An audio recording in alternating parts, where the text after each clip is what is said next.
Table of Contents. An Introduction, Why I Wrote This Book.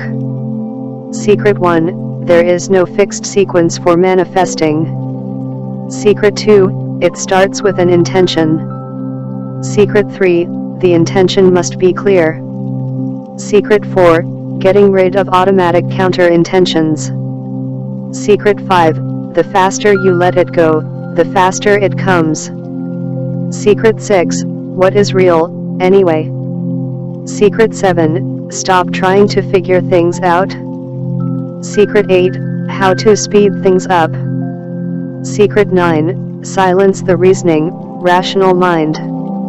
Secret 10, Manifestation cards. Secret 11, The sacred role of action. Summary of manifestation principles. An introduction, why I wrote this book. We all have the innate ability to manifest and create our own ability. To manifest is to bring something from the spiritual realm of the non-physical, to the physical plane. It means bringing into existence something we can see, feel, and touch with our 5 senses. Of course, that also means something which we can enjoy and savor with all our physical senses. There is a common misconception that when something is on the spiritual or non-physical plane, it is not real. If you want to become a conscious, deliberate manifester, then it will help if you remove this limiting belief from your belief system. What is vividly imagined or envisioned in the spiritual/non-physical plane is just as real as something which is in the physical plane. Until you realize this great universal truth that the ancient spiritual masters throughout the ages have been telling us and really have faith in it, you cannot become a true and powerful manifester. For you'll be constantly making distinctions between what is manifest in your life, and what is not yet manifest in your life. A master manifester, in my definition, is someone who is fully aware of his creative and manifestation skills. I use the word aware because the powers of creation and manifestation are something which we all have, but few of us consciously use. Most in today's society use it to create and perpetuate more lack. Most use it unconsciously to create situations which they do not want, and then use those very same manifestative powers to then get themselves out of those situations. So in essence, life becomes a series of games. It starts with us using our power to create something which we do not want, and then using our power, out of sheer desperation, to get us out of that situation, and wondering what landed us in that unwanted situation in the first place. Until you see yourself as a conscious creator, as an attractor of everything that comes into your physical experience, you'll always feel yourself to be powerless. You'll always ascribe and prescribe circumstances, situations, and events in your life to external causes. But there are no external causes. Everything happens in and from you. This has been the teaching of the spiritual masters throughout the ages, regardless of which book you pick and read. But it is so difficult for most people to get because it requires that one takes total responsibility for everything that happens in their lives. When people become lost or confused, or when they feel that external circumstances, events, things, or powers are dictating the flow of their lives, they tend to become superstitious. They tend to believe in external causes such as almanacs, horoscopes, numerologies, and other divination tools. But how can you believe in those mystical divination tools and at the same time believe in the power within yourself? They are completely divergent in nature, and those two opposing nature of beliefs cannot possibly coexist together. I have often been asked whether one should believe in something like numerology, or feng shui, or horoscopes and almanacs. The truth is that none of these matter when you are trying to create your own reality. The spiritual masters have told us, time and time again, that the power is within us. It is not in something that is outside of us. Even positive psychology says this, that when we ascribe power to something that is outside of us, such as what an ancient book says, or what an ancient calendar says, then in essence we are giving our power away. We are admitting that we are powerless, and that something outside of ourselves, such as the placement of my table, has power over the results in my life. For some people, such a thought can be liberating because it frees them of the burden of being responsible. It frees them from the need to be accountable. Now they can blame something outside of themselves instead of something within themselves, such as a faulty belief. They can say, "Oh, my table or bed was not positioned correctly, therefore I had poor results in the past." Now this very same individual may experience miraculous results with Feng Shui or any other kind of superstition, because in so making that change, he or she has suddenly given himself permission to succeed. He or she has released all resistance, and in that moment, allowed the success he was seeking to come to him. Quantum physics talks about the field of potentialities and possibilities. This field is completely unpredictable. It has to be completely unpredictable and completely open in order to truly contain any possibility. If the field is predictable, it would then tend towards a certain fatalistic outcome, and our potentials or possibilities would therefore be limited. However, we now know that the quantum field is unlimited, and literally put, anything is possible. Since anything is indeed possible, the moment we ascribe a cause to something, it is so. The moment we say something is the reason for something, it is so because we proclaim it to be so. Therefore, people who are superstitious and often looking for external causes frequently say things like, "Oh, I woke up on the wrong side of the bed today."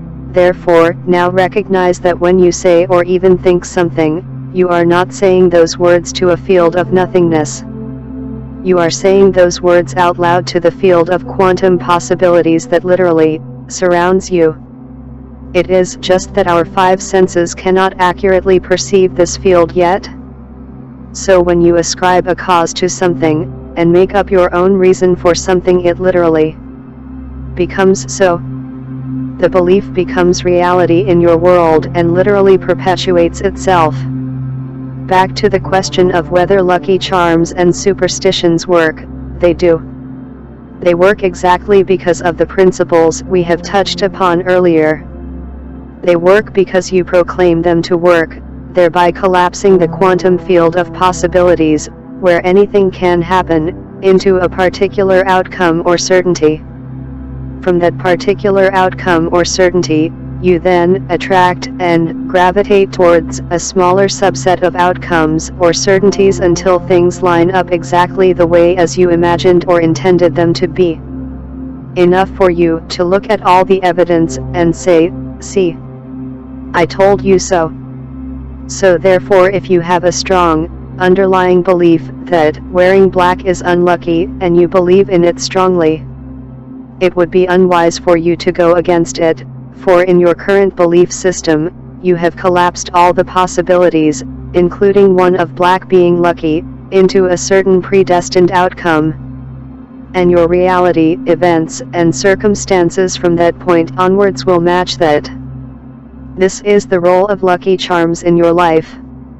If some spiritual master tells you that buying a $5,000 statue or reciting a particular mantra is good for you and you trust him dearly, then you had better do it, because that is the way your current belief system is set up. So is that spiritual master right? Of course, he is. But is he telling you the whole truth, that you can be free from him and free from such crutches? Maybe not. You can be free from all the crutches and tools that bind you. You should only use them when appropriate, as learning aids along your journey. I use them as learning aids along my journey, often switching from one tool or meditation to another, often with great results. But I am not stubborn. I do not cling onto these tools. I know it is not the tools that are bring about the results, but my understanding and application of the universal principles that these tools are helping me do. At the end of the day, it is not even my understanding or application that matters. It is up to the universe, more commonly known as God's grace. Everything happens by grace, indeed. We can affirm or set intentions and wish for something so hard, but if it is not aligned with our highest good, it will not appear in our lives. This is not being Pollyanna-ish, but recognizing an important and real spiritual truth. How many times have you said, "Thank God that thing I asked for at age 16 did not come true"? Of course, it does not only happen at age 16. But I am constantly amazed by how a higher power always knows better than I am, and I am at a stage today where I can look at the unmanifest things in my life and give thanks for them. Today I understand that everything is in my life for a reason, and some things may come into my life at a later time, or not at all. Whatever it may be, I am at peace with it all. And being at peace is the one of the best feeling places one can possibly be at. It is my intention in writing this book, to help you be at peace with wherever you are in life. For it is only when you are truly at peace, not feigned peace for the purpose of some manifestation, where ironically, things start to magically fall into place and happen for you. It took me years and years of practice to finally realize that you can physically do all the steps and rituals, but you cannot fool the universe, yourself, one bit. The universe sees through all your thoughts and feelings. So if you're going to do a ritual, then do it with the purest and most aligned of intentions. If you have the purest and most aligned of intentions to begin with, then no ritual is necessary. No outside action is necessary. There is truly nothing you need to do, in order to be, do, or have anything you want. How this book came about has been somewhat of a miracle. For weeks and months, I had struggled with how best to write and organize this book. I thought I would write it in a systematic way, covering as many common questions and misconceptions as possible. But when I tried to put my mind around the subject matter, more things related to the topic started to crop up, and my conscious mind said, "Look, there is no way I can possibly put a handle around all that." So I decided to leave it to the divine, and up to the universe.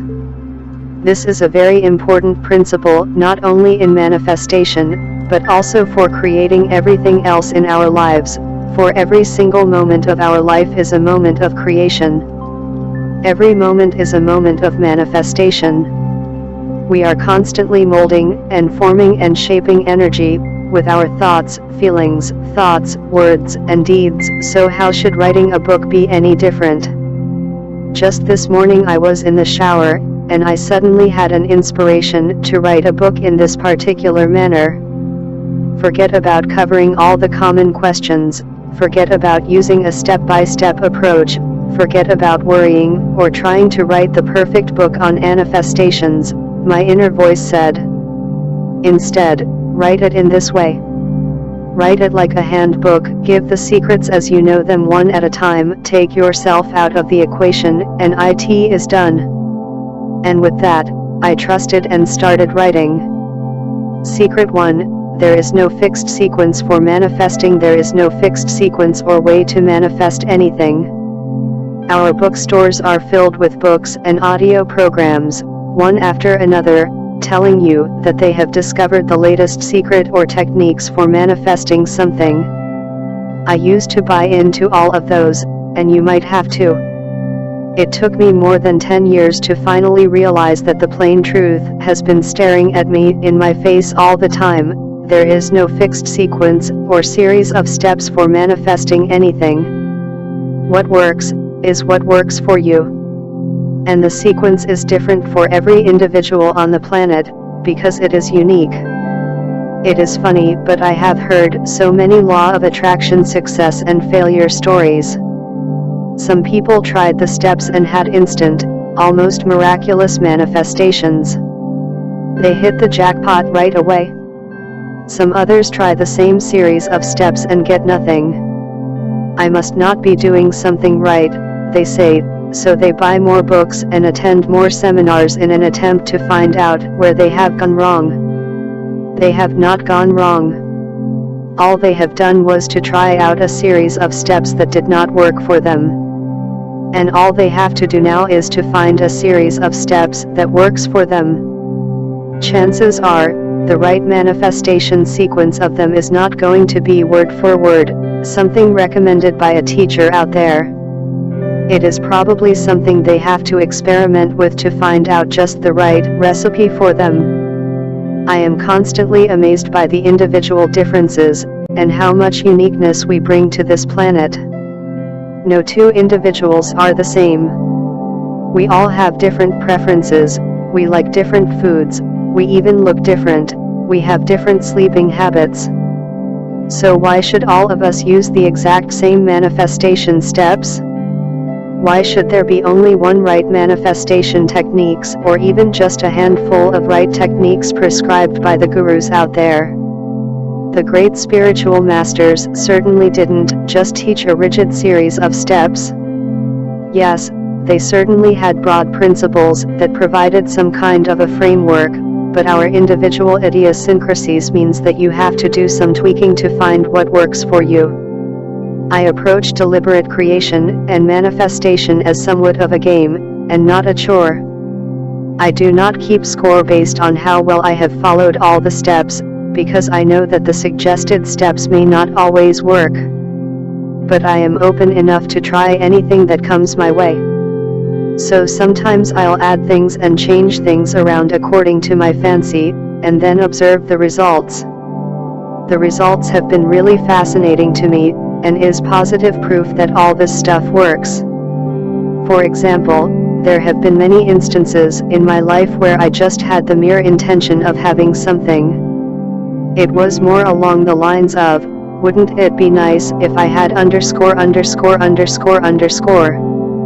Then I thought nothing about it again, and somehow, going about my daily life, doing the usual things, those very things I had earlier very lightly intended would come into my life in the most harmonious way possible.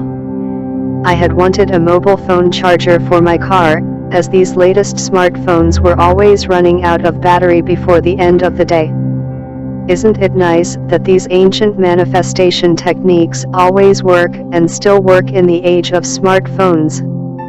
Yet at the same time, I was a bit daunted by the prospect of having to drive to the store and shop for one. I had shopped for computer accessories before, and I knew that I had some serious comparison to do between the various brands and prices. Therefore I just dropped the thought completely. I did not agonize or worry over how the mobile phone charger was going to come into my life. About a week later, my cousin invited me to visit a car show. Normally I would avoid places with large crowds, but this time I felt a clear nudge and instinct to go. Everything seemed to line up and said yes, yes, yes, and so off I went.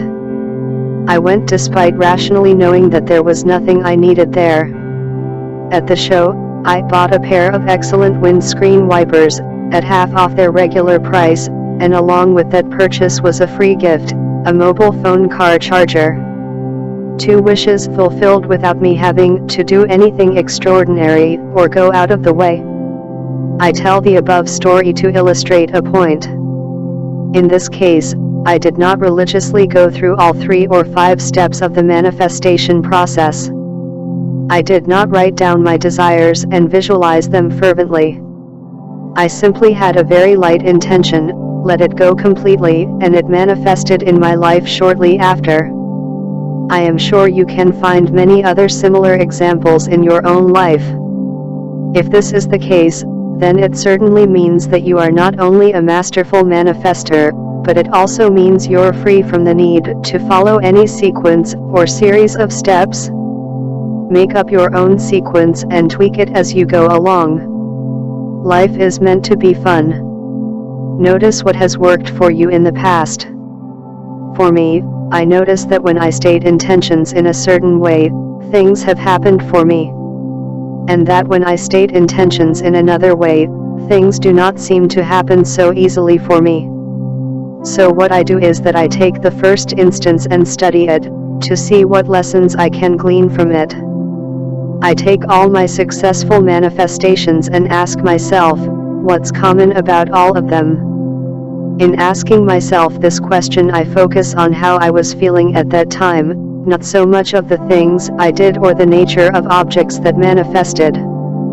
I approach manifestation scientifically, but I also maintain a childlike and playful attitude to it. Secret 2, it starts with an intention. Generally, there are a few principles to adhere to when attempting to be a deliberate and conscious creator. I will basically outline these principles here. While there are no rigid or fixed series of steps to adhere to, there are a number of very broad, universal principles that I've found to work for myself and countless others.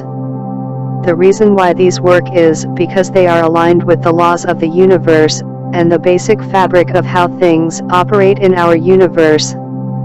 Broadly speaking, you always want to start with an intention. An intention is stating something you want, or a statement or thought about something which you want. Without an intention, there is no inception or starting thought, and consequently nothing happens. So think of an intention as a starting point, or a thought that sets into motion a series of observable actions and events. This is where free will comes in. We can set an intention about anything. We can desire anything. There is nothing too big or small for us to desire, and we can choose to have anything. There are absolutely no limits or limitations, because we do not even know what our limits or limitations are. You can state an intention in any way, but you do have to state it. Some people do not put their intention in words. They set an intention in terms of their thoughts or feelings, or from observing something, and the universe picks it up from there. One thing I've learned is that the universe is always there for us, it is unfailing. You do not have to worry about it being not present in our lives, or that it missed out on one of our intentions. Therefore there is no need to state an intention over and over again if you're clear and pure about it. Just once is enough. Any repetition is for your own conscious, reasoning mind only. Some people find it easier to state their intentions or desires formally in words. For example, they may write or say out loud, I intend _________. Everything goes, and what works for you will be unique to you. Some other people leapfrog the saying or writing of intentions and go on to demonstrate faith through their actions, for example by clearing up a space in preparation for a new piece of furniture. Their action is also an intention, as it signals their intent for the new piece of furniture. The universe always picks up on your intention perfectly. As with everything else in this book, you are encouraged to find different ways to state your intention. Some people may find that nothing more than a thought is necessary, as is certainly the case with me for many of my manifestations. At other times, more than a thought may be necessary, and you may find a need to say it out loud, once, or more than once, or write it out, or even go through a ritual where you state the intention clearly. Bear in mind that no matter what form or method you adopt, only you know what works for you. There is no right or wrong method here, and be playful with it. Secret 3, the intention must be clear. The intention which you state must be clear. It must not be muddled up and bunched up with a whole lot of other things at once. However, you can state universal, broader intentions, and those will work as well, as the universe will often fill in the details for you, even better than you can imagine or envision. Let's start by explaining what a clear intention means. A clear intention means working on one desired thing, object, or outcome at a time. Working on multiple intentions at the same time is often a recipe for confusion and non-manifestation. Therefore, if I want to manifest or attract a new watch, then I state the intention for that using the means I have explained in the last chapter. If you find that imagining yourself wearing the new watch is the best way for you to state your intention, then you would imagine yourself wearing the new watch and feeling pleased and happy. That is working on one single intention at a time. If you find that writing down your intention is the best way to get started, then I would write, I intend a new watch with leather strap. You can, of course, fill in the model number and the brand as per your liking. That is stating your intention clearly and succinctly. In fact, it is the only job you have to do, because the universal laws will take care of things from now on. Some people try to cram multiple things into their intention statements, like, I intend a new watch, a new dress, and a new car. Anytime you have the word "and" in your intention statements, you are making it difficult for the universe to fulfill your intentions, because now it has to be all three of those things at once. On the other hand, if you write 3 separate statements, one for each item, you'll have much better success with them. So experiment with stating clear intentions, and start with small intentions. There is no difference between small and large intentions, and I've certainly had large intentions manifesting very quickly, and small intentions taking more time. So the perceived size of the intention is not an issue. That is merely our own perception and our limitation we have placed on the matter. But for a start, work with setting intentions that are believable to you in your current realm and in your current system of beliefs. In the long term anything is possible, but remember that in the short term, you still have to work within your own system of beliefs and possibilities, which have been inadvertently limited by the choices and beliefs you made in the past. Practice stating intentions until they are clear. Secret 4, getting rid of automatic counter-intentions. What do you do after you have stated an intention clearly?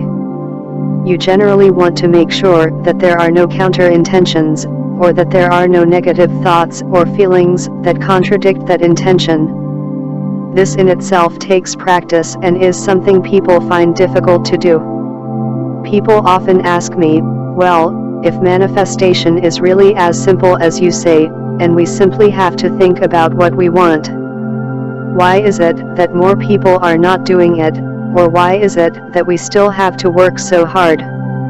Why doesn't everyone do it? You get the idea. The steps behind manifestation are simple and easy in theory, but understanding them and applying them may take a lifetime, because it requires some serious inner work. As mentioned earlier in my introduction, the universe and your inner self knows exactly how you feel at every moment. You may be able to conceal your true feelings to the outside world, but you can never fool yourself. Your inner self is aware of how you feel about every subject, all of the time. Here's where it gets tricky. When you have a pure intention, all is well and good. Things will manifest and happen for you very quickly. For example, when you set a pure intention to have a new watch, things will line up and happen for you very quickly once your intention is pure. However, most people also typically, and due to societal conditioning, do one of these things after setting an intention. Immediately, they worry how they are going to get it. They worry that they are not able to afford it. They worry about whether they are doing the right things. They worry about whether they deserve it. All of these thoughts that come immediately after you have stated your initial intention and desires are also intentions as well. And they'll be picked up by the universe just as well, without any discrimination. The universe does not discriminate between good or bad thoughts. The content of the thoughts do not matter, and hence morality or ethics does not play a part here. If you really desire something bad to happen to someone, and you are able to think that supposed bad thought purely, then it will happen. The converse is of course true. If you desire something good to happen, and think it purely, it will happen as well. Goodness or badness are simply value judgments we place on things. Therefore, when you state an initial intention, observe and be aware of all the other counter intentions that pop up in your mind and that you feel simultaneously. Do you feel any negative thoughts or feelings concurrently? If you do, those are going to be picked up and acted on by the universe as well. What it means, of course, is that nothing happens because they cancel each other out. If you say, "I want to have a new car" as your initial intention statement, but then you non-verbally say, "But I cannot afford it," notice what you have just done. You have set two intentions that are the exact opposite of one another. The moment you set the first intention, the universe has acted on it with precision. But then you had countered it immediately with thoughts or feelings of not being able to afford it, and the universe acted on that too. Yes, you cannot afford it becomes the reality which you create. So things are really not as easy or simple as they seem. Manifestation takes a lot of inner work, but hey, it's inner work that is fun to me and that I'm willing to take the time to do. You may decide, and you have complete free will, that you do not want to do the inner work, that you do not want to improve your deliberate creation skills, and that is completely alright as well.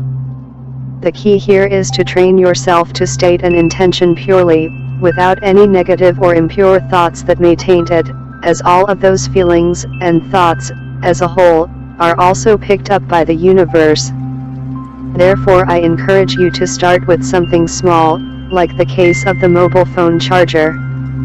The manifestation happened so quickly and effectively for me because my intention was very pure, and there were no other negative or limiting intentions for the universe to pick up on. All it picked up was my purest, cleanest intention of having a mobile phone charger.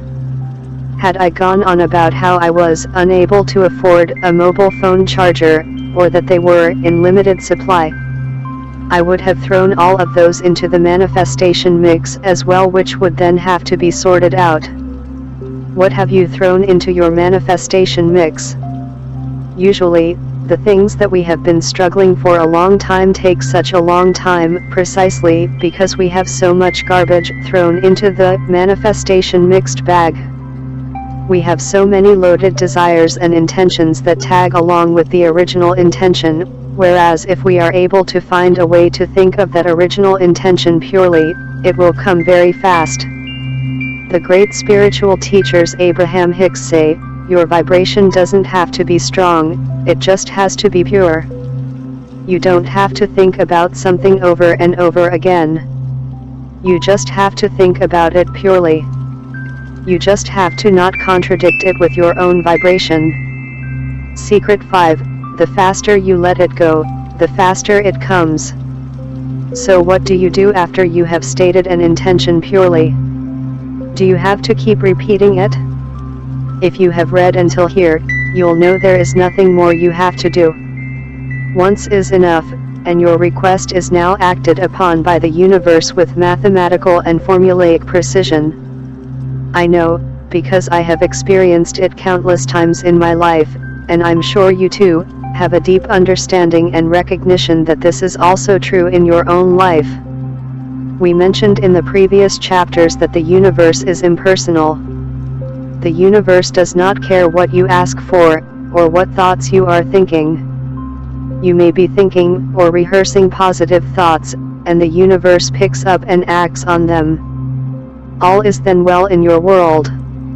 Or you may be rehashing negative thoughts over and over again with lots of feeling and emphasis. Guess what? The universe picks up and acts on those as well. If the universe is a selective one and only chose to act on our good thoughts, then we would be limited in our options and thus not have free will. We are all free to create, within the boundaries and framework of this space-time reality, whether what we create brings us greater happiness or greater unhappiness. This is the ultimate freedom.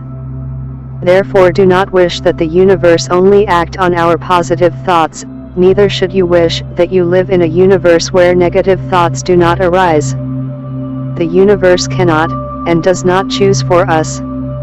Ultimately, We choose the thoughts we think, and we're free to choose from a myriad of possibilities through carefully selecting our thoughts. I see negative thoughts as representing that we have the ultimate freedom to choose, create, and explore. It's like how the old saying goes, you can choose to be unhappy, if that makes you happy. After you have thought or stated an intention purely, the next step is to let it go. This is truly everything that you have to do, that is your work, in the manifestation and creative process. Many people, especially rational, scientific thinkers, in our society have trouble with this. They cannot accept something as happening without their intervention, or something that happens without their being involved in it. If you wish to be a powerful conscious creator, then you have to accept that there is a portion of the work that is done by you, and there is a portion of the work that is done by something that is greater than you. In the previous chapters of this book, we have already covered the portion of the work that is done by you specifically. You are needed in the process to decide what to do want. You are needed in the process to choose, to clarify what you do want, such that the intention is clear and pure. Your permission is needed for something to happen. And until then, the universe cannot act on it. You give this permission by virtue of your thoughts, words, and deeds. Now here's the part that is not your work. Figuring out how to make something happen is not your work. Figuring how it will come to you is not your work. Doing lots of physical action to force something to happen is not your work. The universe is simply set up this way and does not need your physical help. It, however, requires that you give your permission and set the creative process into motion by exercising your creative powers of imagination and choice. This is what the great spiritual teachers have been telling us all along. Florence Scovel Shinn, whom I greatly admire, and also wrote additional modern explanatory texts for one of her books, is big on using the imagination to visualize and create, because in so using your imagination, you are calling upon your God-given creative powers. Only you can exercise those powers. In deciding what you want in your life, you are exercising those powers. But after you have decided upon what you want and how you would want it, relax and let everything go. Don't even think about it again. If you do think about it again, think about it in a positive way, as if the desire has already manifested. See it as already true. One worry that people always have is that if we do not think about our desires over and over again, they will not manifest. This can't be further from the truth. Once is enough. One clear and purely stated intention is enough, and everything is done. You do not have to keep repeating your affirmations and desires over and over again, unless, of course, doing so helps to purify your intention and reduce any feelings of resistance. A common pitfall of most people is that they frequently visualize or write down affirmations over and over again, to the point of sheer desperation. These people are trying too hard. Conscious manifestation is not so difficult, and while it takes a lot of inner work, it does not involve writing out your affirmations or doing visualizations all day long. Recall in the previous chapter when we discussed how intentions can be set in various ways. You can set an intention either by thinking about it or feeling it, saying it out loud, writing it down, or even through your actions. The fourth way, using actions to set intentions, is often a double-edged sword. When used right, it can bring about some very powerful demonstrations. For example, you can take an action of faith and purchase an expensive item, knowing that the money will come to you. That is setting an intention through an action of faith. However, this works the other way as well. When someone continually repeats and writes affirmations, what kind of intention is he setting with his actions? What is he affirming or actually intending? Is he intending or affirming the presence of something, that through his actions, something will manifest very soon, or the lack of something, that because he does not have it yet, he has to affirm it repeatedly? This is a question only the individual can answer. No one can answer it for you, because no one can accurately have a glimpse of your inner state. However, as I've mentioned several times throughout this book, the universe can. The universe unfailingly picks up on every single signal you send out. Therefore, if you are writing affirmations or doing visualizations all day long, then be careful of the possibility that through your actions, you may be sending out signals of desperation and affirming the lack of something, instead of the presence of something. Think about this for a moment. If something you wanted is now in your possession, how would you feel?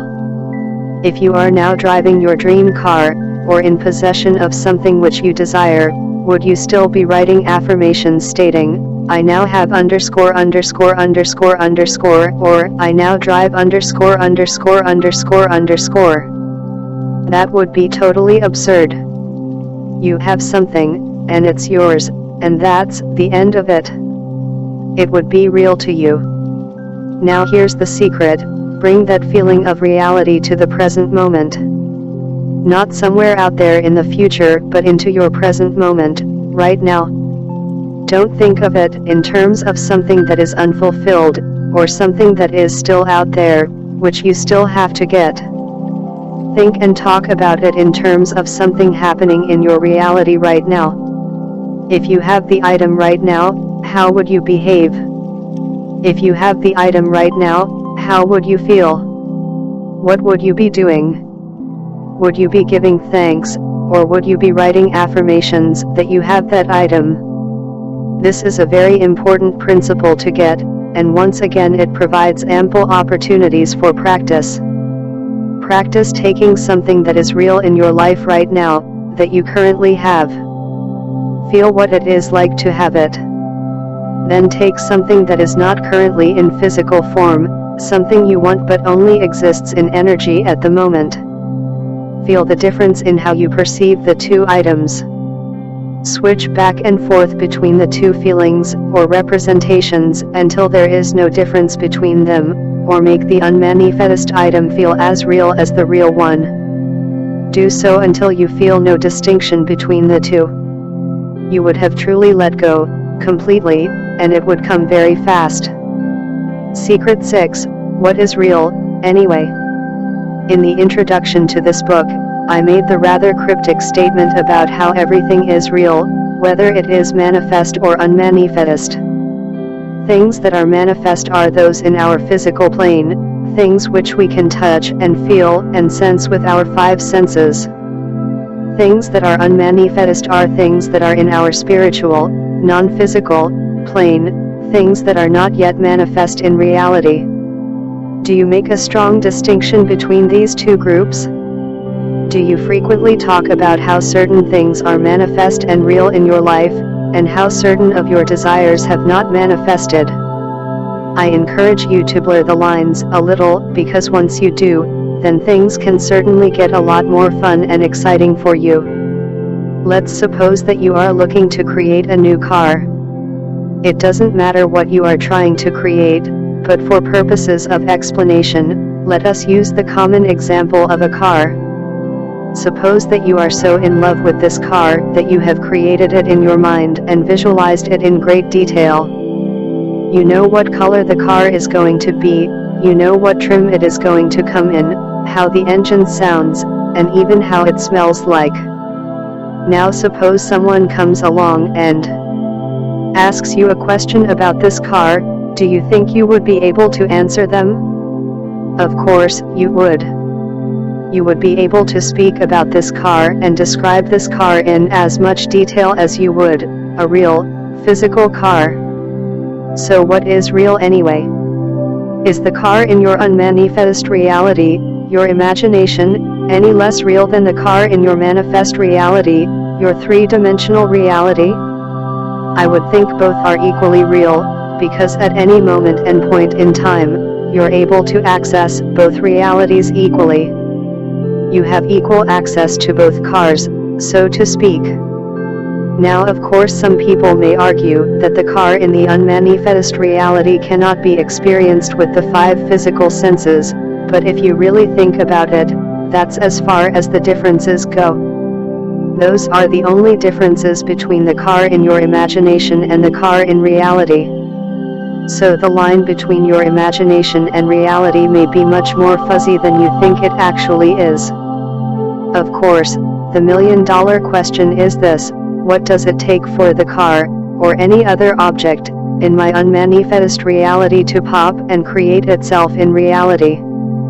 Do I need to do something? Do I need to do anything extra? Or perhaps I am doing something wrong.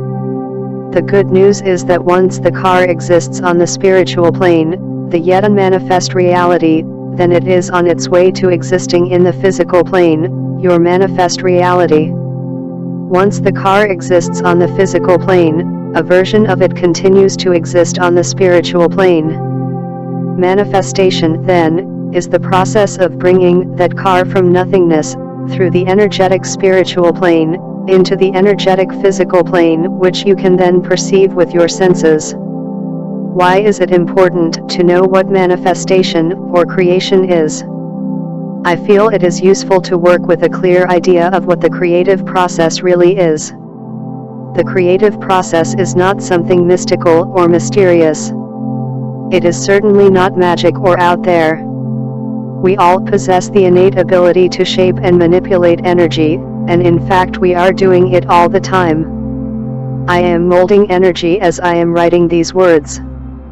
I am also translating the energy of my thoughts into words, which you, as the reader, are then picking up and translating based on your own energy. We do all of this so naturally and easily, it comes so easily to us, without any struggle or strain at all, because that is what we have been born to do. We have all been born to mold and work directly with energy, shaping it and creating our desired outcomes out of this energy. We are constantly bringing things out of nothingness, into the spiritual plane, and then subsequently into the physical plane. Of course, sometimes we change our minds and change these items look like in the spiritual plane, leading them to change on the physical plane as well. At other times we change our minds and create something totally new instead, which means we choose to start all over again on the spiritual plane and create something else. You are already an expert creator. It is so true when the ancient spiritual teachers say there is nothing more you have to do, in order to be, do, or have anything you want. What they are essentially teaching is that you already have all the tools at your disposal, and hopefully this book has clarified the usage of some of those tools. Isn't it a relief to know that you're already doing this, day in day out, and all you need now is just some fine-tuning and some focus to create something that is really beautiful and desirous to you? Isn't it a wonderful feeling to know that you don't need to go out and buy a magic wand just to make things happen, because whatever you need, and everything you have always needed, has always been available to you right from the start? If you accept the premise in this book that we are constantly working with energy, and that we constantly mold, manipulate, shape and direct energy through our intentions, thoughts, words, feelings, and deeds, and that directed energy can ultimately result in tangible manifestations, then you are well on your way to shaping your own life and creating your own future. What you wish to create is entirely up to you. Secret 7: Stop trying to figure things out. Before I set off to become a conscious creator and manifester, I would constantly try to figure things out. The moment I set an intention, let's say, to have a certain amount of money, my conscious, reasoning mind would immediately envision possible ways that money was going to come to me. Very often, it would be a very convoluted series of steps involving many things happening, but I just couldn't stop myself from imagining all the possible ways the money was coming to me. This was my rational, reasoning, left brain trying to interfere with the process and outcome, with no good results. In hindsight, knowing what I know today, I now realize how I was closing myself off to the possibilities. Each of those ways that I had reasoned and consciously come up with were also a myriad of intentions by themselves. In other words, I was trying to dictate to the universe how exactly something should happen, and making things more complicated for myself than I had to. Nowadays, when I state an intention, I immediately resist the urge, and this simply means giving up the need to figure out all the ways it can possibly happen. Remember, I stated in the introduction that the moment we visualize a possible outcome, we are choosing one possible outcome out of all the endless possibilities, which may not even be the best outcome for us. We are unknowingly limiting our options by forcing things through, and often delaying our manifestations, using whatever limited knowledge is available from our physical perspectives. Whereas if we are willing to open up to the universe, and have faith in a higher power that always ensures our well-being, things would unfold just as they should. So when I say stop trying to figure out how your desires will come true to you, stop trying to figure out both the means, method, and also the timing through which it will come to you. The great spiritual teachers have repeatedly taught us that there is no delay, and that there is no lag, and that all delays are self-imposed. Everything will come when our intention is pure, and when we are ready for it. Secret 8: How to Speed Things Up. I hope the last few chapters have given you a fundamental and advanced understanding of the manifestation process. It is really nothing more complicated than that. The focus of most manifestation books out there, which unfortunately adds on to the misinformation, is on following the right series of steps and doing the right things, leading to much confusion for the majority of readers. However, manifestation is easier than that. All it takes is the understanding of a few broader principles and the willingness to experiment, have fun and play along. Of course, I could have padded this book with way more stories and allegories in order to make it thicker, but that would have detracted from my purpose of writing these books. I want to be a clear channel for the most effective universal messages to you, such that you can apply them directly in your own lives, with the minimum of effort. Minimal effort does not mean that no effort is needed.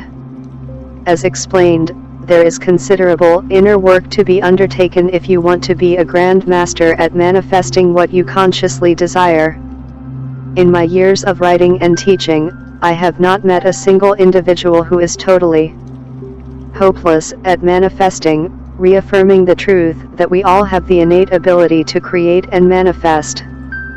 To be totally unable to manifest means to be totally devoid of creative abilities, which goes against the nature of our being. So no matter where you are and what results you've had in the past, don't lose heart.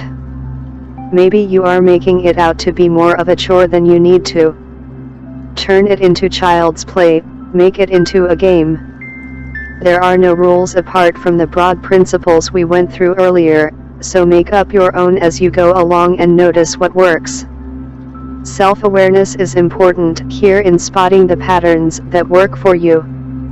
If at any time you're not having fun with this creative stuff, you're trying too hard. You're putting in more effort than necessary. So use the amount of fun and enjoyment you're having as a gauge. As I was manifesting this book, I used my own emotions as a gauge. Anytime it felt like work, like I was forcefully phrasing and putting words on paper, I stopped. It showed in my writing too. The writing sounded forceful and contrived, somewhat artificial. But the moment I just trusted my inner self to produce the best possible book in physical form, the words came pouring without much intervention needed on my part. Life can be easy, if you let it be.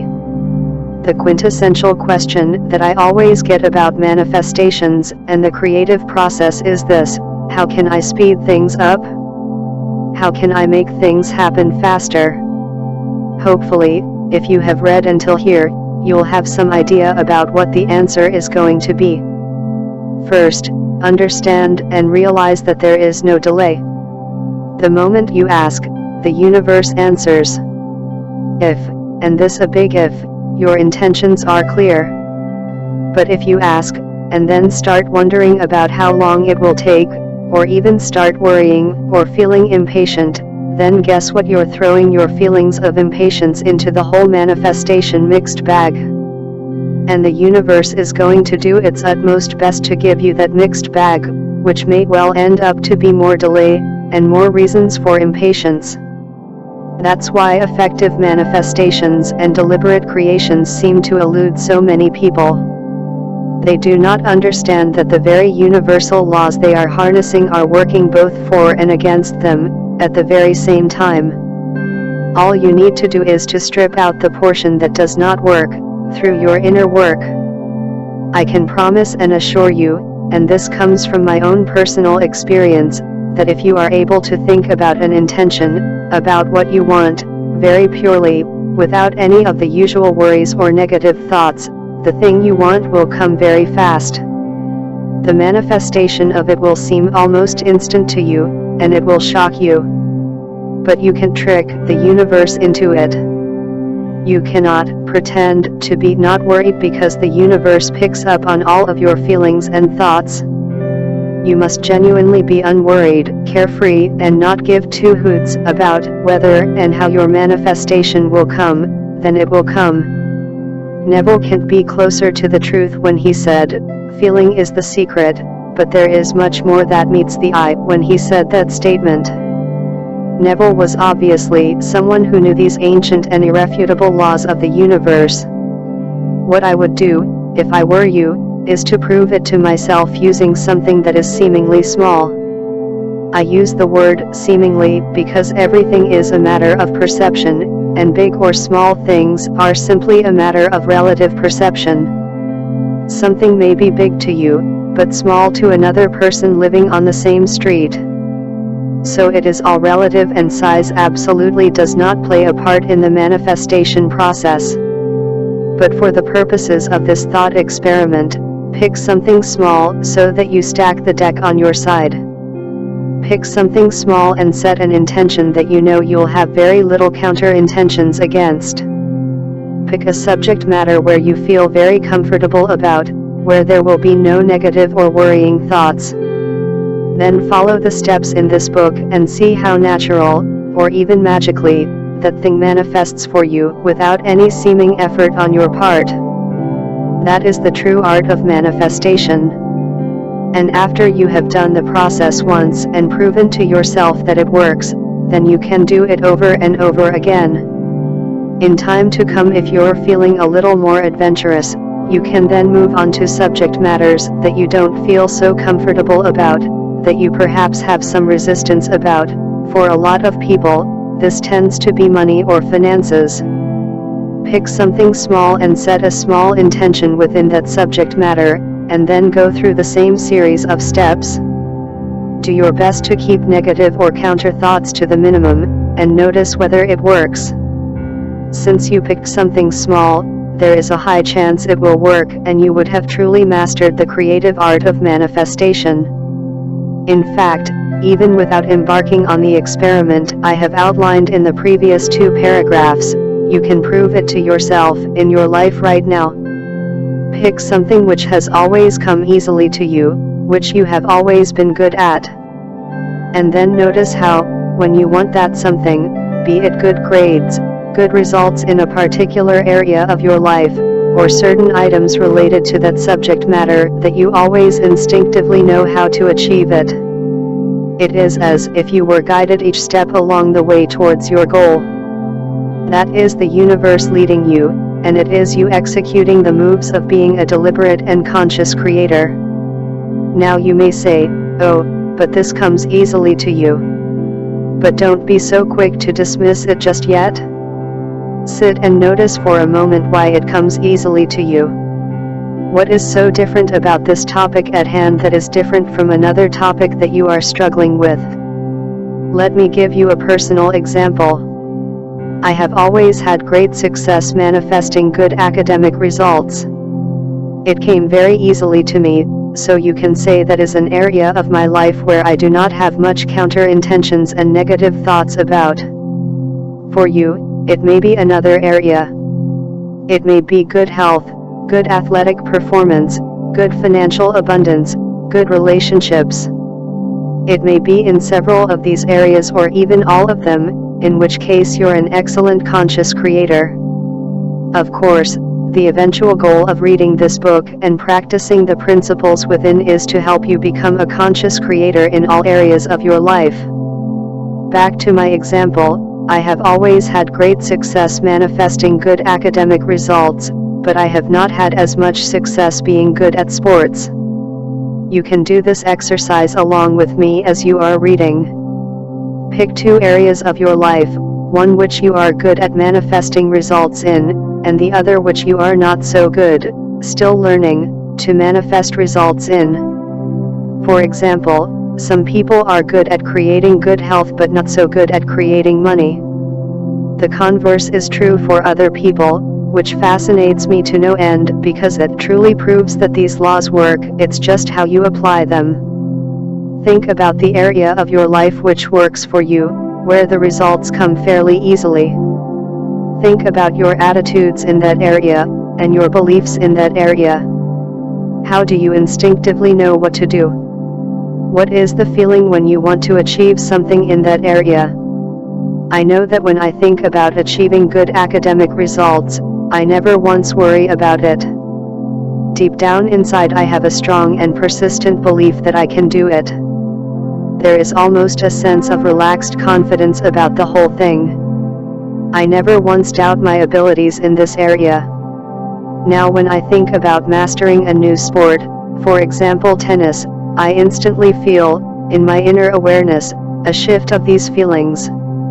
I shift from being calm, relaxed, and confident to doubting my own abilities. I start to worry about doing things right, I start to wonder if I can do it. Interesting, isn't it? How 2 different areas of our lives can evoke such different feelings, and as Neville says, feeling is the secret. Now here's an even bigger secret, you don't even have to change anything on the outside. You just have to change things on the inside and see the corresponding physical reality change on the outside. I can simply change the feelings I have about tennis to one of ease and joy, to banish the worries I have about it, and not worry about whether I'm doing things right. Of course, it will take some mental practice at first, and it might even seem weird at first. But understand that any weirdness you feel about this process is because you have been thinking the same thoughts regarding a particular subject area for too long. Therefore, the sudden changing of thoughts will produce new and unfamiliar feelings. It's just like using your right hand to write all along, and suddenly switching to your left hand. It feels totally different. But it is nothing bad. Instead, if you stick with it, if you impose and ease yourself into your new feelings about a particular subject matter, notice that we're doing this all in our mind, then things will start to change for you on the outside. For a start, pick a subject area which you do not have very strong resistance about, and over time, you'll be able to change more and more areas of your life. Recently I started picking up golf after a long lull period. I decided to put these principles into action. Instead of worrying about whether I was hitting the ball right, or whether I was doing the right things, or whether everything would turn out the way I wanted, I asked myself, how would I feel if this is something I'm confident about? I then transposed the feelings from an area of my life where I was confident about into my playing of golf, and instantly my golf swings straightened themselves out. The balls started flying further and higher. I had much more fun playing, and less blisters on my fingers. It was as if I added years of hard work and practice to my game. All I did was to have an inner shift in feelings about the subject matter. You are always creating and manifesting something, even when you're not realizing it. You may think nothing is happening, but everything is happening. You may think you are creating nothing, but right at that moment you are actually creating something. So why not create something that makes you happy and pleases you? Why waste the unlimited amount of energy that you have at your fingertips? The ancient spiritual masters have told us, time and time again, that the amount of energy we have access to is limitless. There is no limit to the amount of energy we can call upon and harness with our thoughts, and I can quote from every major spiritual teacher who has some kind of analogy about how much energy equivalence our thoughts carry. The amount of energy that our concentrated desires and thoughts carry is enough to send a rocket to the moon. I'll repeat that again, the amount of energy that our concentrated desires and thoughts carry is enough to send a rocket to the moon. We virtually have an unlimited amount of energy at our fingertips. But what do most people use this energy for? They waste it. They waste it on worries and doubts, and inconfidence. They waste it on desperation and impatience. After all, it takes energy to feel all these feelings. More accurately, you feel those feelings because you are perceiving/translating the energy. Of course, all this creation does not go to waste. Remember, the universe does not discriminate between good and bad, which means more negative situations of worries, doubts, and impatience are created for you, over and over again. Why not flip a switch and turn it around today? Why not use the limitless energy that is available to you and flowing through you to create joy and abundance in all forms? It is all possible and up to you. No one can choose for you, and that is the sweetness of having ultimate freedom as a creator. Secret 9, silence the reasoning, rational mind. All religions and spiritual teachings throughout the ages talk about the concept of faith. What then is the concept of faith? It seems to be such an abstract concept that it is lost on us modern folks today, and yet it is an absolutely crucial and integral part of the manifestation process. Very often, you'll hear a spiritual teacher say, "You'll just have to have faith in the process." What does this really mean? Recall that earlier on I talked about seeing the unmanifest reality as indistinguishable from the physical reality, even though you cannot yet experience the outcome with your 5 senses. That is having and keeping the faith. Faith is simply seeing and believing something that is not in physical form yet, and you keep the faith by seeing and believing it so strongly. There is no difference between the thing being in physical form, or it being in non-physical, spiritual, form. I have said over and over again throughout this book that when you reach that stage, whatever you want happens for you very quickly. And if you do not reach that inner state, then it may very well take a while more. What prevents most people from keeping the faith? For one, they can't stop the mind chatter that their conscious, reasoning, rationalizing mind makes. As one of my friends said, I understand the law of attraction and the creation process intellectually, but I cannot bring myself to fully have faith and trust in the process. What this friend was actually saying is that while he understands how everything works, he does not have enough faith in the process. He does not have enough faith in that the universe will bring him what he wants, and therefore he often has to figure out what action to take to bring it to him.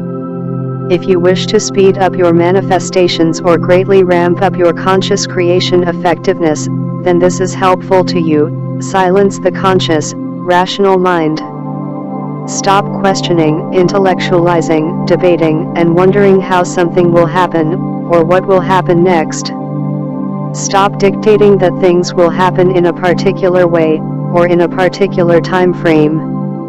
In other words, you stop reasoning with the divine because that is not your job. Your job is simply to decide what you want to create, and let it go. For most people, this is next to impossible to put into action. The good news is that if you have been meditating or been in any form of spiritual practice over the years, then this may come easily for you. You'll already know how to reach a place of inner peace, or how to reduce the incessant mind chatter surrounding your intentions. This is simply known as trusting the universe, letting go, and letting God. For most of us who are used to the Western way of education and questioning, letting go of the need to question seems so fundamentally different from the way we have been taught to operate in this world, but yet it is possible. And as I've realized, it can come without years of spiritual practice. I've found that students often stumble or get stuck at the point of letting go. While I can intuitively explain all the other steps of the creative process, as I've done in the preceding chapters of this book, the act of letting go is much more difficult to put into words. It can either take up lots of words, or very few words. It is something experiential in nature, and until you have learned to truly let go and let God, these 5 words will just seem like a mantra to you. I've seen people going around repeating this phrase, when it was obvious they were not letting go and letting God. So I knew I needed another way to teach the concept of letting go. Let's first start with the method of teaching one how to let go, with the fewest words possible. I can sum up the whole method in 4 words: you just do it. It's that simple. You just do it. You just decide to do it and do it. But for most people, our egos and intellectual, reasoning minds are so persistent that we cannot and will not leave it at that. We just have to have answers as to how something will work, or we just have to ensure that we have a safety net. So obviously, this first method of instruction is not going to work for a lot of people. The second method takes a lot of words and will take you through logically and persuasively why it is best to let go. I'm going to skip that method and instead explain a third method, which I have been using very effectively for myself and for many others. Don't get me wrong here, it is not wrong to question anything. The Buddha himself asked his disciples to question everything.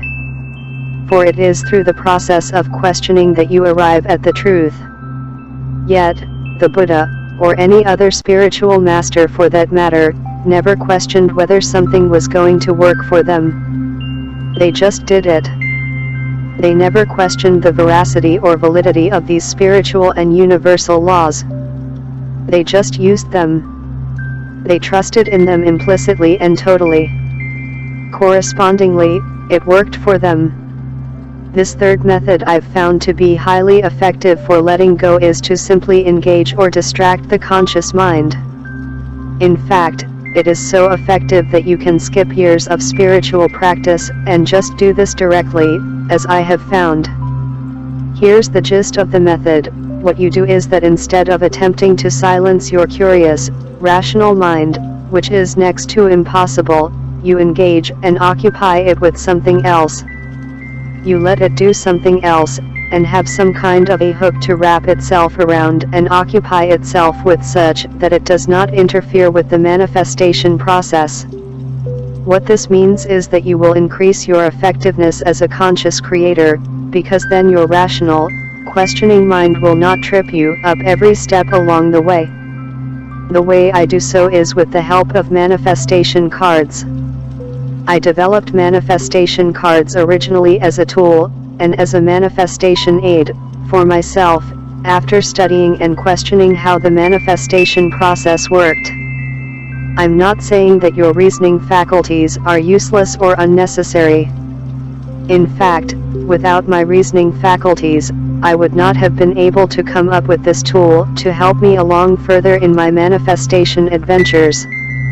The purpose of these manifestation cards are to engage the conscious reasoning mind, such that it has something else to do while you are stating your intention, and will not sabotage itself with negative or limiting beliefs.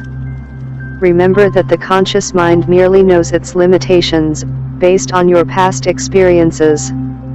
So if you have never created $50,000 in your life before and now want to set an intention to create it, your conscious mind simply puts forth the suggestion, well, You have never even created that amount before, so how are you going to do it?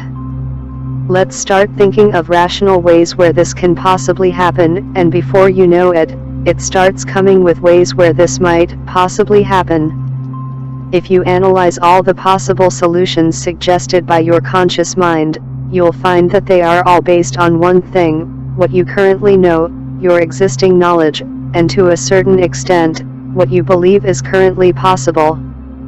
For most people, this will be things like winning the lottery, or getting an inheritance. These are the conventions we have all been exposed to. But your unconscious mind knows better. Your higher self knows better. That part of you that is connected with the universe and with divinity knows better. It knows that there are unlimited ways for something to come into your life, and that anything is possible, but your conscious mind does not know that. Thus, listening to your conscious, reasoning faculties actually limits you here. You are actually limiting the scope of probable outcomes if you believe in the reasoning processes undertaken by your conscious mind. You bring the conscious, reasoning mind out of the picture by giving it something to do, and helping it make sense of the whole manifestation process. The conscious, reasoning mind stems from the ego, and the ego believes it has to protect you from danger. The rational mind, ego, believes that if you stop thinking, you will cease to exist. That is why so many of us have an endless stream of thoughts flowing through our heads, all day, every day.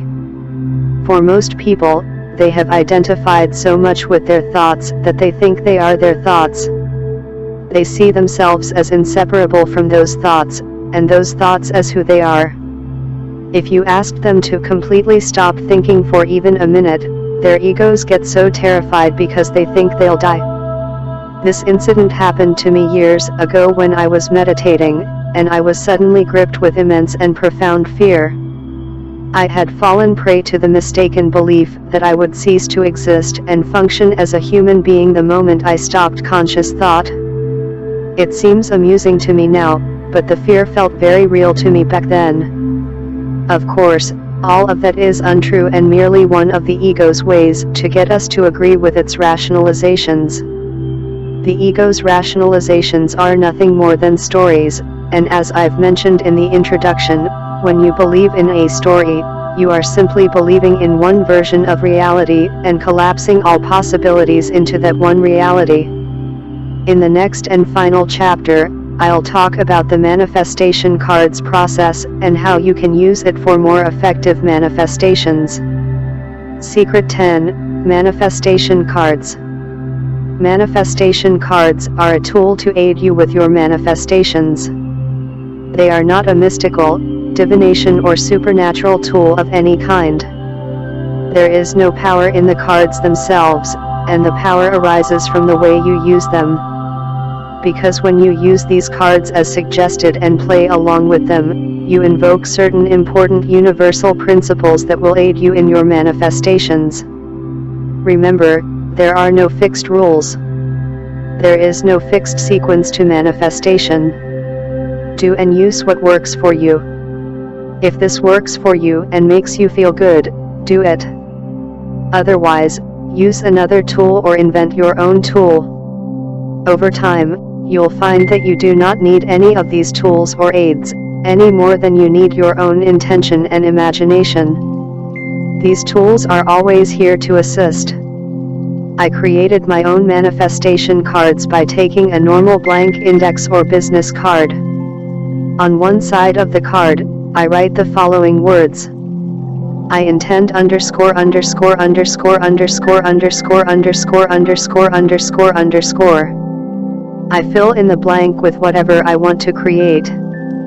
It can be a physical object, an experience, a state of mind, or any object, tangible or intangible. There are no limits here, and this can truly be anything. The only caveat is that I only focus on one item per card. I only state one intention per card. I do not write something like, I intend a new house and a new job. For that, I use two cards, one for the house, and one for the job. It is alright though to write the details of the same house and same job on the card. For example, I intend a Rolex watch with gold bracelet.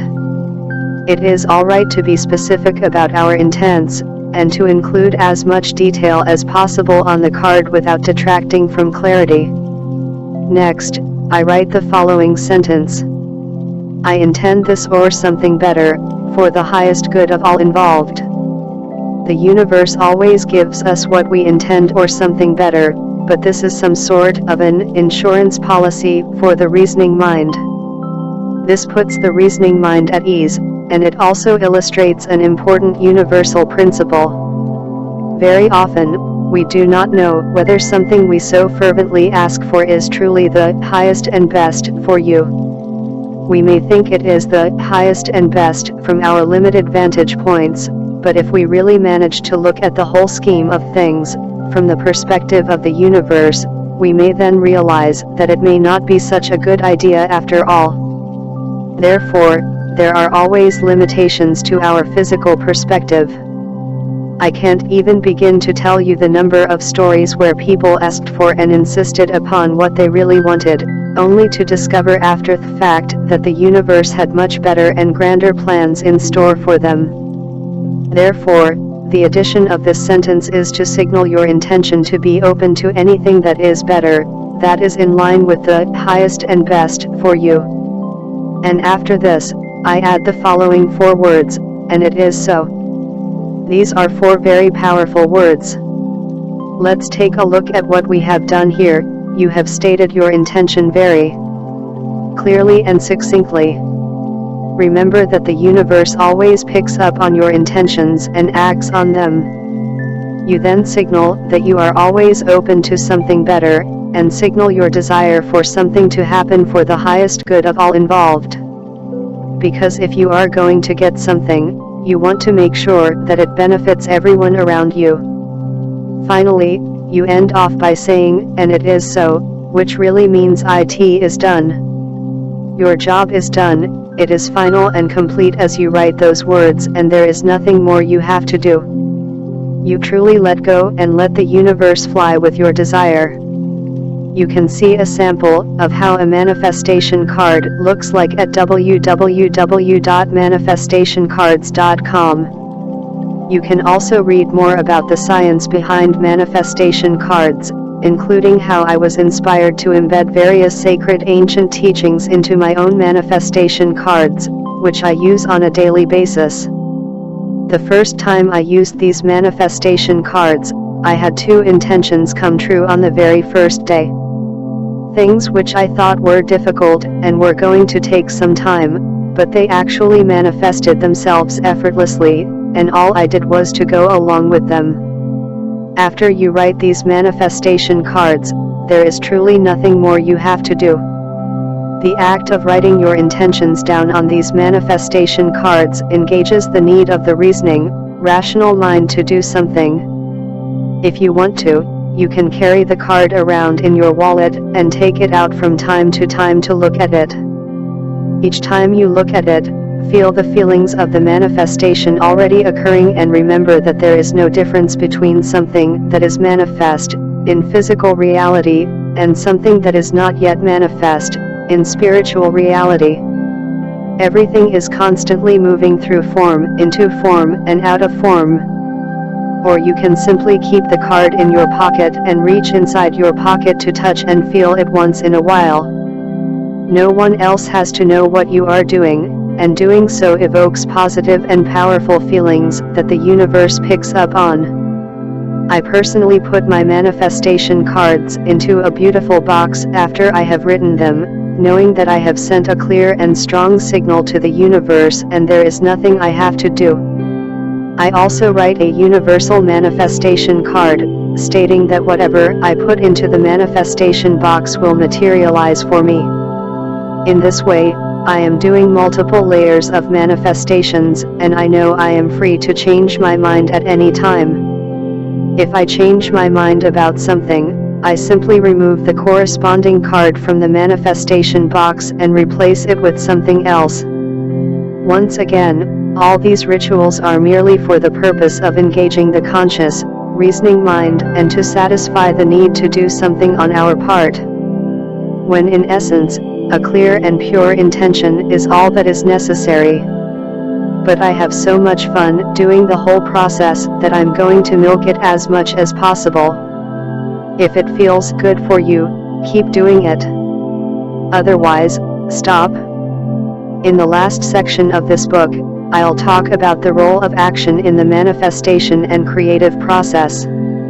Secret 11, the sacred role of action. Critics of the law of attraction, or of the manifestation and creative process frequently raise this question: does this mean that if I follow the steps explained earlier, that no action at all is needed on my part?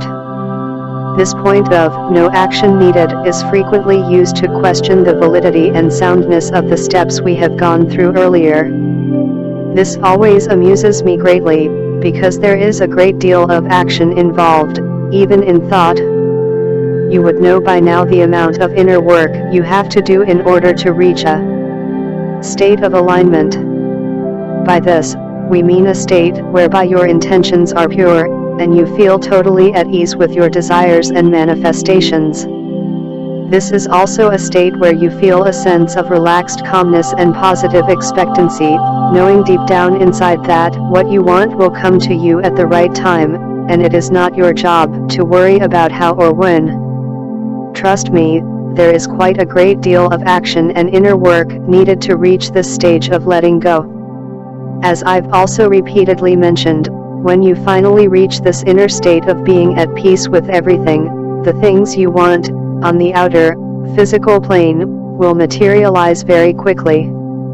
I guess what the critics are referring to is outer, physical action. They are talking about visible action we would need to take in the outer world, without realizing that most of the work with manifestation is in fact done internally.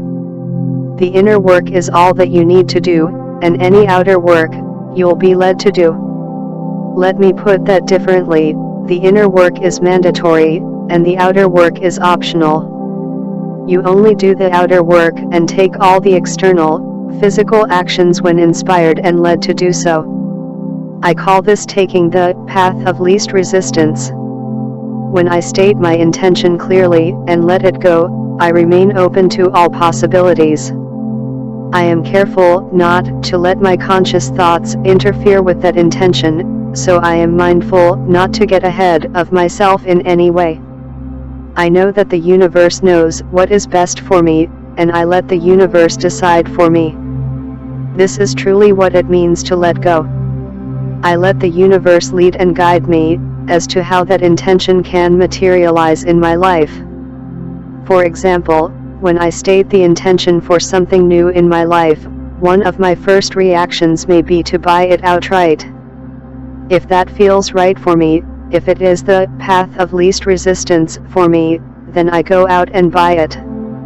So the physical action involved here is inspired action, which involves me going out and buying the item. But many times, the act of purchasing the item outright does not feel right to me. I may then wait to see what other signal the universe gives. At other times an item may be given to me, as with the case of that mobile phone charger.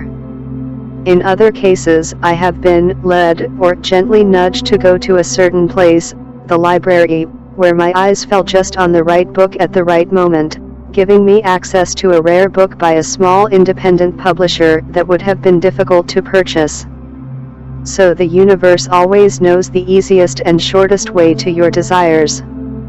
Your job is to listen to its gentle nudges and signs. There was another time I was in a clothing store, and received a clear urge to walk over to a rack of trousers. Since I had been in that store before, I knew that those rack of trousers were some of the most expensive trousers in the store, costing hundreds of dollars each. That was something I would not usually spend on trousers. But it was a clear nudge given by the universe, and I walked over anyway.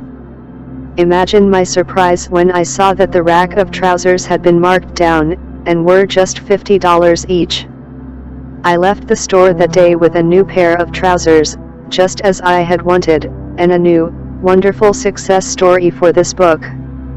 I love this trousers story so much because it contains all the elements necessary to teach the art of manifestation.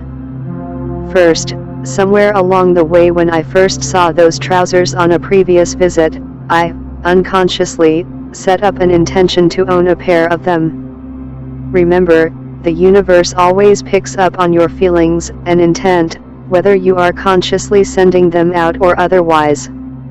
Even if you may not have formally worded your intentions or gone through the ritual of writing that particular intention down on paper, the universe still picks up on it.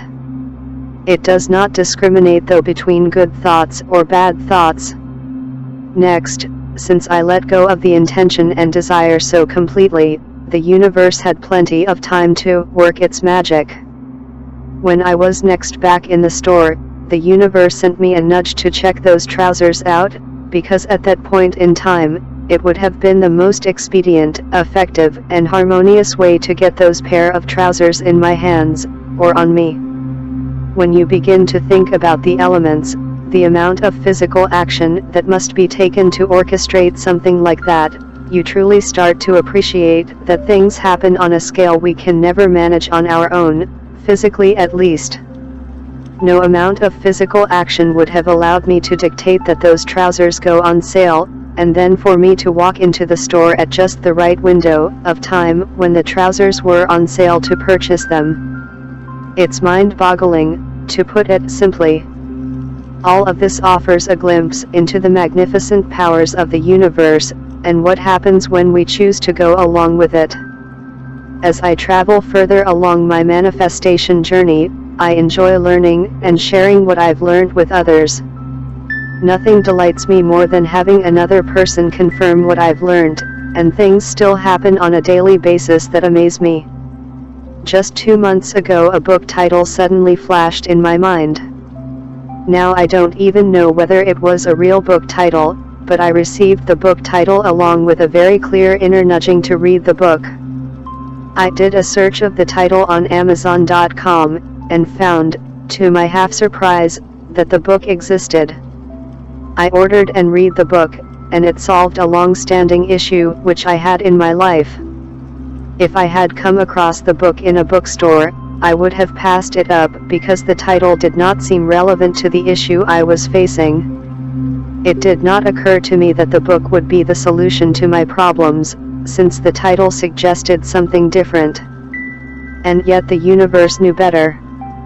We have to conclude that there is always a greater force guiding us, and leading us towards our greater good. Intuition plays a great part, and intuitive people often have a clear feeling or innate understanding about what to do next. While taking action is important, what is even more important is to know what action to take at the right time. Intuitive individuals, those who are in tune with their feelings, are often great manifestors because they can translate their inner perceptions and feelings accurately into outer-directed action. They also trust their own feelings and do not second-guess themselves.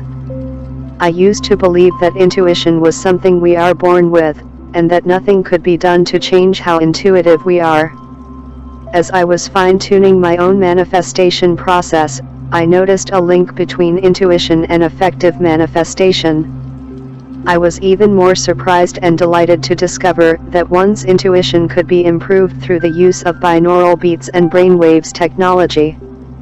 I had tried binaural beats and brainwaves technology about a decade ago with a famous company in the industry. Each CD would contain a certain carrier frequency that would be progressively lowered as you purchased and listened to the next level. The idea was that you gradually entrained your brain to certain frequencies that were associated with particular spiritual experiences. I gave up the practice after a while as the system was expensive. It cost thousands of dollars for the full program, and it took too much time commitment, about an hour or more a day, if I remember correctly. Recently I heard about another company that had taken similar technology and shortened it into a 20-minute listening session, with the specific purpose of increasing one's self-awareness and intuition. The basic idea made sense and resonated with me, so I went for the program. The idea is that certain individuals are intuitive because their brains operate and light up in a particular manner. Therefore, by listening to the specially produced audio tracks, which contain the gentle sound of waves or rain with specific carrier frequencies embedded behind them, our brains can be made to light up in the same manner, and therefore the same intuitive states could be induced. I tried it for only about a month before I received that book title suddenly one day, something which has never occurred to me in the past decade of spiritual practice. While I cannot say for certain if the experience happened as a result of me listening to the CD, I have a deep inner knowing that it certainly helped, in some way.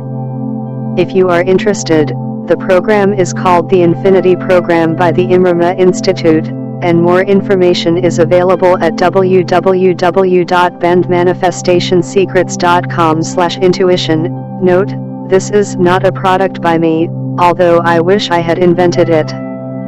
I am putting my reputation on the line and making an unsolicited recommendation here because I personally paid for it, use it daily, still do, and love it.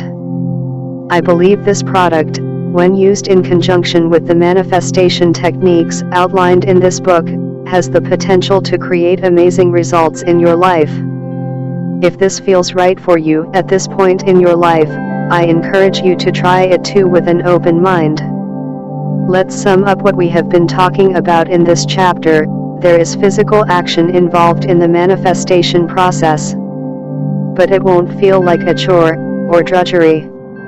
It will feel natural and easy for you, and you will feel led to do it. If at any time physical action feels forceful, or artificial for you, or if it feels that you're making a sacrifice to get something done, stop.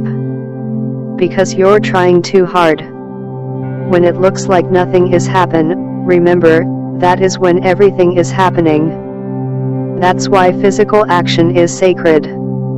You take it only when necessary, only when guided to do so. You take it only when you feel a very clear and positive impulse to act, and until then, you do nothing, and work on your inner self.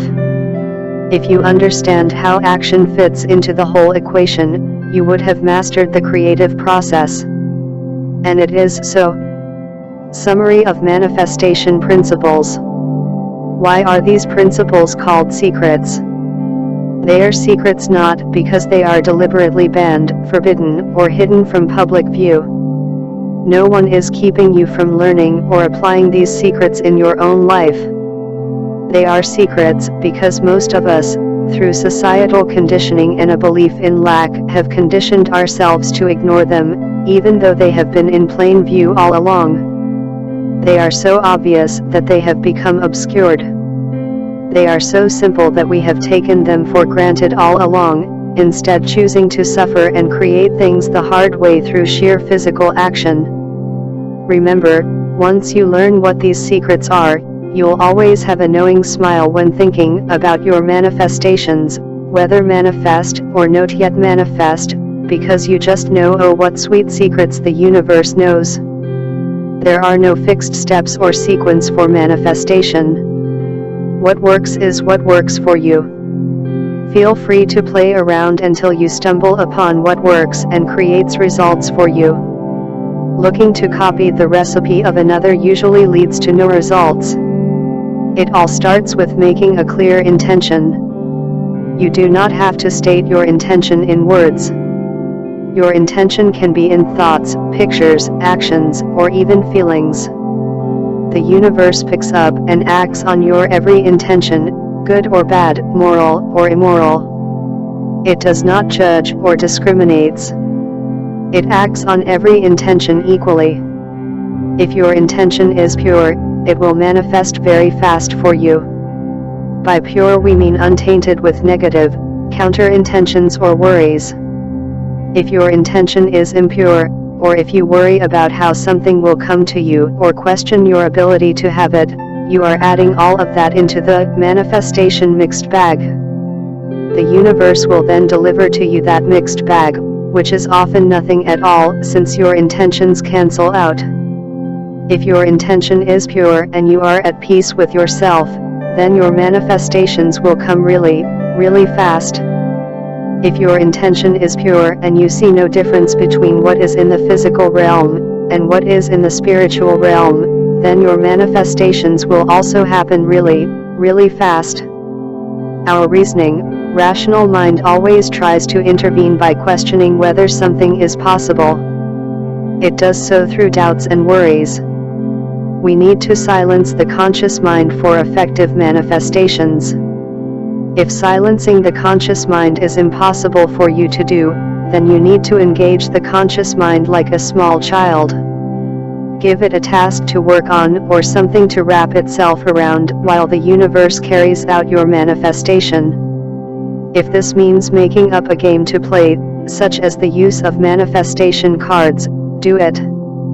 We do not know what is the highest and best for us from our physical perspectives. Sometimes, certain things that we wish for so badly do not come true for us because they are not the highest and best for us. We can keep ourselves open to possibilities by adding the words, "I intend this or something better, for the highest good of all involved," so that the universe can deliver something even better to us. Something that we can't even conjure in our wildest dreams. Trust me, the universe knows just how. It is not your job to figure out how or when something will come to you. That is the universe's job. It is your job to decide clearly what you want, and then let it go. It is also your job to act on impulses and nudges when they come. Of course, even if you choose not to act or to second guess them, they'll keep coming to you, in different ways until finally your attention is captured. You can make no mistakes in the creation or manifestation process, because everything you have created knowingly or unknowingly, you can undo at any time. You have complete free will, within the agreements and boundaries of our space-time reality. You can never ask for something that will harm you, because you can never be harmed. All is always well. You are already an expert and adept at all of this. Whether you consciously realize it or not, you are constantly molding and shaping energy, moving it through form, into form, and out of form. You are to have as much fun as possible, and not to give two hoots about what other people think of you, and what you want to create, because they too are free to create within their own worlds. And it is so. Tools and resources to help with your manifestation. Manifestation cards, http www.manifestationcards.com. Infinity Program from IMMRAMA Institute, http www.bandmanifestationsecrets.com/intuition. Other books by Richard Dotz, also available for Amazon Kindle. Band Mind Control Secrets. The Magic Path of Intuition, with Florence Scovel Shinn.